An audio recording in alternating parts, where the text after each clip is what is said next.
Zahid tegaskan Ismail Sabri kekal calon Perdana Menteri. Panas, Ismail persoal apa maksud Hadi UMNO Parti Keruh. Dakwa Barisan Nasional terima rasuah Pakatan Harapan Parti Komunis, DAP cabar Hadi lapor polis. Mahathir ajak Anwar dan Muhyiddin bekerjasama semula. Isu 12 menteri hantar surat, patut saya pecat semua sekali.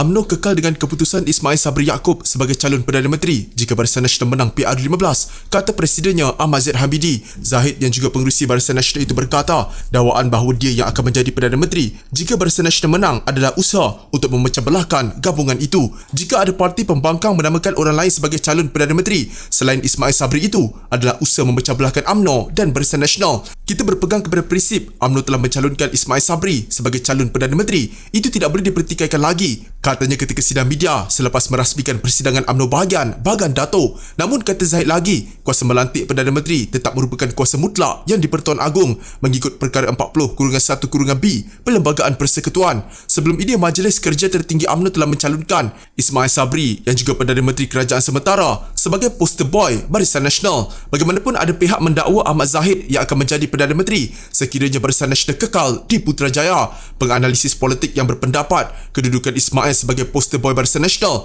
bukan jaminan dia akan dilantik semula ke jawatan itu selepas PR15. Semalam beberapa UMNO bahagian yang telah bersidang membuat ketetapan menyokong keputusan UMNO memilih Ismail Sabri sebagai calon Perdana Menteri. Naib Presiden UMNO Ismail Sabri Yaakob mempersoalkan kenyataan Presiden PAS Abdul Hadi Awang mendakwa UMNO sebagai parti yang keruh. Ismail Sabri berkata, dia tidak faham apa yang cuba disampaikan Abdul Hadi ketika menjelaskan mengapa PAS memilih untuk bekerjasama dengan Perikatan Nasional dan bukannya Barisan Nasional. Saya pun tak faham maksud parti keruh itu. Saya harap kita sesama kita ini, terutamanya yang UMNO, PAS selama ini telah cuba bekerjasama untuk mufakat nasional. Cuba elakkanlah daripada caci-mencaci, tuduh-menuduh. Jadi sebagai umat Islam, tak sepatutnya kita menyerang sesama sendiri sebab hubungan itu mungkin boleh elok semula di masa akan datang. Dan kita dalam politik ini, kita tidak selamanya menjadi musuh, tidak selamanya menjadi kawan, katanya ketika ditemui media selepas merasmikan jentera Barisan Nasional P080 Bera di Bera. Pada 14 Oktober lalu, Abdul Hadi ketika menyampaikan kuliah duha di Marang, Terengganu berkata, kerjasama yang dijalinkan PAS dengan UMNO Barisan Nasional sebelum ini ibarat durian mentah yang boleh menyebabkan seseorang mengalami perut kembung jika dimakan. Keruhnya UMNO masih ada penerima rasuah, lepas tu rakus pula nak perintah lagi, padahal kita baru tolong bantu jatuhkan Pakatan Harapan, katanya ketika itu. Ismail menjelaskan, dia cuba mengelakkan daripada mengeluarkan kata-kata kesat kepada mana-mana pihak kerana ia bukanlah tindakan yang menguntungkan. Sepatutnya kita cuba elakkan menyakitkan hati sesiapa dalam politik. Mana tahu suatu hari nanti kita nak duduk bersama balik demi kepentingan umat Islam dan Melayu di negara kita. Jadi kalau kita terlepas cakap tuduh yang bukan-bukan, akhirnya boleh menyebabkan menimbulkan rasa sakit hati antara satu sama lain, katanya lagi. Penyandang Ahli Parlimen Kepong Lim Lip Eng mencabar Presiden PAS Abdul Hadi Awang untuk membuat laporan polis berkenaan dakwaannya bahawa dalam Barisan Nasional ada penerima rasuah, manakala dalam Pakatan Harapan pula ada pihak yang berfahaman komunis dan menolak raja. Jika tidak, kata Lim, Abdul Hadi perlu memohon maaf atas kenyataan yang dibuat itu. Jika benar ada puak komunis dan yang menolak raja di dalam Pakatan Harapan, maka saya cabar Hadi membuat laporan polis dalam masa 48 jam kerana ini melibatkan satu kesalahan yang amat serius dan perbuatan derhaka yang kianat terhadap yang di-Pertuan Agong dan negara. Jika Hadi gagal buat laporan polis tersebut, bermakna dia telah berbohong dalam ceramah yang dibuatnya dan dia sepatutnya meminta maaf kepada yang di-Pertuan Agong dan rakyat, katanya dalam kenyataan. Lee menyifatkan kenyataan itu sebagai membimbangkan dan dibuat tanpa disertakan asas dan bukti. Abdul Hadi membuat kenyataan itu dalam kuliah mingguannya di Marang, Terengganu pada 14 Oktober lalu ketika menjelaskan mengapa PAS memilih untuk bersama Perikatan Nasional. Dia berkata sebab PAS menolak Pakatan Harapan pula kerana gabungan itu menyokong LGBT,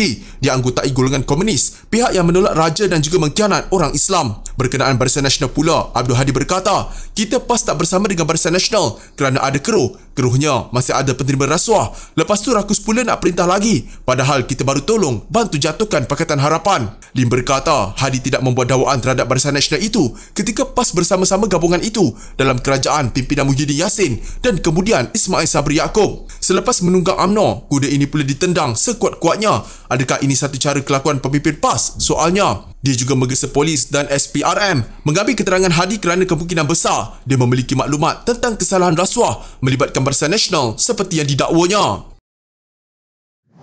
Pengerusi Pejuang Tanah Air Dr. Mahathir Mohamad menyarankan parti-parti pembangkang melupakan permusuhan sesama sendiri bagi menghadapi pilihan raya umum ke-15. Mengulas kenyataan pengerusi Perikatan Nasional Muhyiddin Yassin yang mahu memperhalusi kerjasama dengan Pejuang, penyandang Ahli Parlimen Langkawi itu berpendapat parti-parti pembangkang akan tewas sekiranya tidak bekerjasama. Kita berpendapat kalau parti-parti lawan ini berpecah, kita akan kalah. Jadi kita kena fikir sama ada kita lupakan permusuhan antara kita seperti dalam PRU14. Pada masa itu Bersatu dan DAP tak setuju, tapi untuk kalahkan orang yang lebih buruk, kita kerjasama. Katanya kepada pemberita di ketika menghadiri majlis Third Age Media Association di Menara Kuala Lumpur. Kemarin Presiden Bersatu Muhyiddin Yassin menyatakan kesediaan untuk mempertimbangkan kerjasama dengan Pejuang pada PRU15. Muhyiddin berkata kerjasama berkenaan boleh dilaksanakan sekiranya Pejuang serius mengenai perkara itu. Bagaimanapun Muhyiddin mengesahkan setakat ini pihak Pejuang belum menghubunginya bagi membincangkan perkara berkenaan. Sementara itu ketika ditanya sama ada dia berasa tercabar dengan pertandingan banyak penjuru di Langkawi, Mahathir berpendapat sesiapa sahaja boleh bertanding di situ pada PRU15.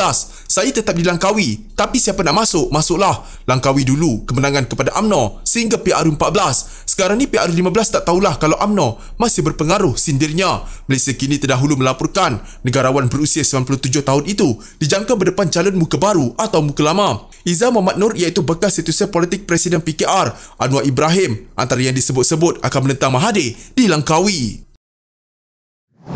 Perdana Menteri sementara Ismail Sabri Yaakob sekali lagi menuding jari kepada 12 Menteri Perikatan Nasional yang menulis surat kepada istana bagi membantah pembubaran Parlimen. Saya sebagai abang tua, kalau kamu semua tak setuju saya bubarkan kabinet ini, pecat saja semua orang. Saya boleh buat, silap. Patut saya pecat semua sekali. Tapi saya tidaklah seperti itu. Saya orangnya baik, lemah lembut, bukan lembut. Katanya dalam acara bersama Presiden UMNO Ahmad Zaid Hamidi di Bagan Datuk, Perak. Dia berkata demikian dalam ucapan di Majlis Solidariti, Kestabilan dan Kemakmuran bersama Barisan Nasional di Dewan Perdana Kompleks UMNO, Bagan Datuk, Perak. Hampir 3,000 pemimpin dan ahli parti komponen Barisan Nasional menghadiri program ini. Pada 17 Oktober lalu, Ismail Sabri yang merupakan naib Presiden UMNO berkata bahawa dia tidak menyalahkan menteri-menteri dari PAS dan Bersatu itu kerana dia difahamkan mereka hanya bertindak mengikut arahan parti selain arahan daripada Presiden Bersatu dan pengerusi Perikatan Nasional Muhyiddin Yassin. Bagaimanapun 3 hari sebelum itu dia dilaporkan berkata tindakan 12 menteri itu sebagai tidak wajar dan bertentangan dengan semangat solidariti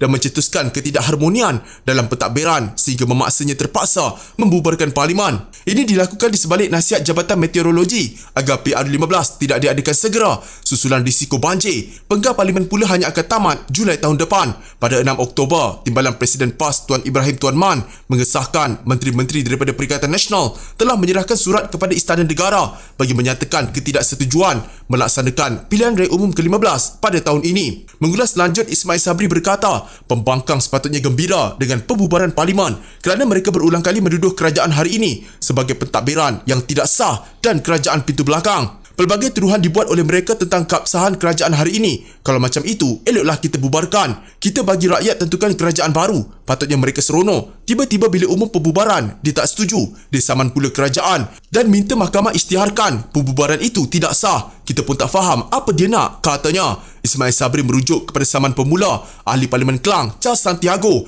yang mencabar kesahihan nasihat Perdana Menteri kepada Yang di-Pertuan Agong untuk membubarkan Parlimen atas dakwaan Perdana Menteri tidak mendapat sokongan kabinetnya untuk berbuat demikian. Mengulas lanjut, Perdana Menteri mendakwa pemimpin DAP itu sebenarnya bukan mencabar dirinya tetapi sebaliknya mencabar Yang di-Pertuan Agong sebab kuasa terakhir putus adalah kuasa Agong. Saya boleh mohon perkenan, tapi kalau Agong kata tak boleh, tak bubarlah. Inilah jahatnya DAP ini, tak hormati dan setia kepada Agong. DAP dah tunjuk belang, katanya.